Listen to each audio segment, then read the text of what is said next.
겨울에 추위를 가장 많이 타는 추위를 많이 타는 뜻밖의 이유는 무엇일까요? 체질이 바로 소음인. 이런 분들이 바로 추위를 많이 탑니다. 소음인들을 대표하는 장기가 바로 신장인데요. 이 신장은 찬 것을 좋아하지 않습니다. 예전에 찬데 앉지 마라, 찬데 앉지 마라. 이런 얘기 많이들 들어보셨잖아요.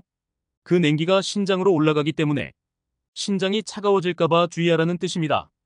여성분들에게 유독 이런 얘기를 많이 하는 이유가 뭐냐면 이 신장이 생식기를 주관하기 때문인데요. 생리주기에도 영향을 미치게 되고요. 출산에도 영향을 미치기 때문에 어르신들이 여성분 같은 경우에는 찬데 앉지 마라라고 얘기했던 것입니다. 사랑의 구독, 행복의 좋아요 꼭 눌러주세요. 그렇다면 이런 추위를 많이 타는 그 첫 번째 이유는 근육량이 작기 때문입니다. 겨울만 되면 유난히 남들에 비해 손발이 시리고 추위를 많이 타시는 분들이 많이 계시는데요. 그 이유는 바로 몸속의 근육이 부족하다는 신호라고 합니다. 근육은 우리 몸에서 체온을 만들고 유지하는데 중요한 역할을 한다고 합니다. 근육이 우리 체온을 유지하도록 하는 방법에는 크게 두 가지가 있는데요. 근육은 우리 몸에서 열을 발산해내는 곳 중 하나입니다. 몸에서 만들어지는 열의 40% 이상이 근육에서 만들어집니다. 따라서 근육이 감소한 노년층이나 극단적인 다이어트로 인해 체중이 감소했을 경우 추위를 더 잘 타게 됩니다. 겨울에 남들보다 더 많은 추위를 탄다면 평소에 꾸준한 운동과 단백질 등 근육 생성에 도움이 되는 영양소를 잘 챙겨 먹거나 근육의 질과 양을 늘려야 합니다. 또한 지방은 우리의 몸에서 보온 역할을 합니다. 보온하면 어떤 느낌이 드시나요?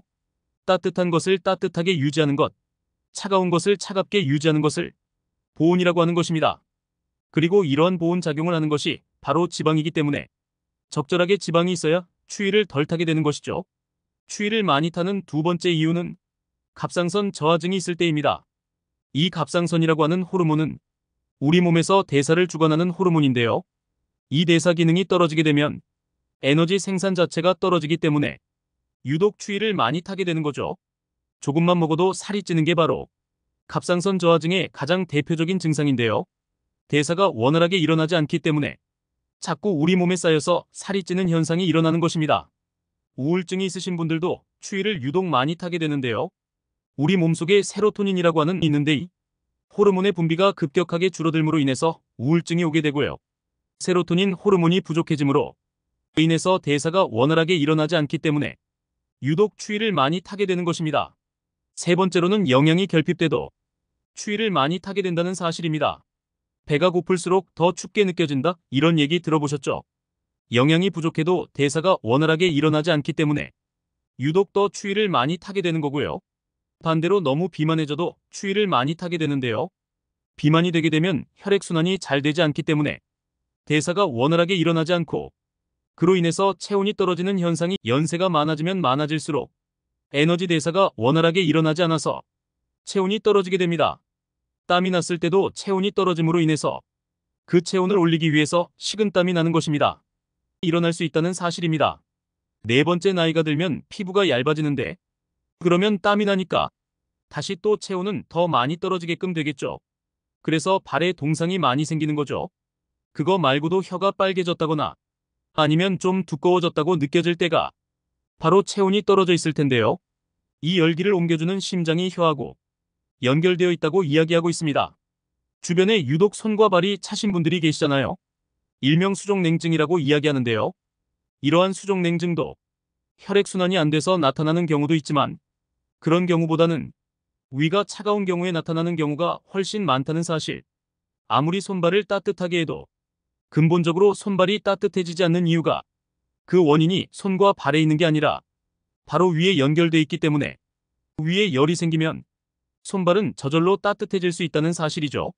다섯 번째로는 추위를 덜 타고 몸이 좀 따뜻해지려면 어떤 음식을 좀 주로 먹어야 되고 생활 속에서 어떻게 좀 관리를 하면 좋을까요?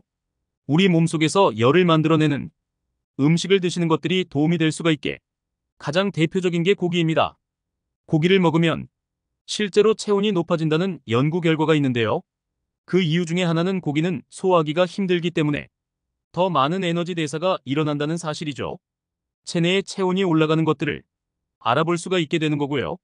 대표적인 게 매운 음식을 들 수가 있는데요. 매운 음식을 드시면 체온이 올라가는 거 많이들 경험해 보셨죠? 한겨울에도 막 땀을 흘리면서 음식을 먹게 되는 게 바로 매운 음식입니다. 열을 가지고 있는 음식이 있는데요. 계피, 생강, 부추 이러한 것들은 그 음식 자체가 열을 가지고 있어서 우리 체내에 들어오게 되면 에너지 대사를 촉진하고 열을 만들어내기 때문에 겨울철에 드시면 도움이 되고요. 앞에서 말씀드렸던 수족 냉증이 있으신 분들이 계피라든지 생강이라든지 부추 같은 것 평상시에 잘 챙겨 드시면 손발 차가운 게 훨씬 덜해질 수 있다는 거죠. 인삼이라든지 홍삼 같은 것들을 드시는 것도 몸에서 열을 만들어내는데 도움이 되는 가장 대표적인 식품입니다. 겨울철에는 우리 몸을 좀 따뜻하게 해주는 음식을 드시는 것도 도움이 되고요.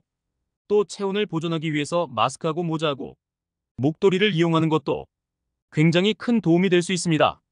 겨울만 되면 유독 추위를 많이 타서 겨울을 싫어하시는 분들, 어떻게 오늘은 좀 도움이 되셨나요? 이때까지 시청해주셔서 감사합니다.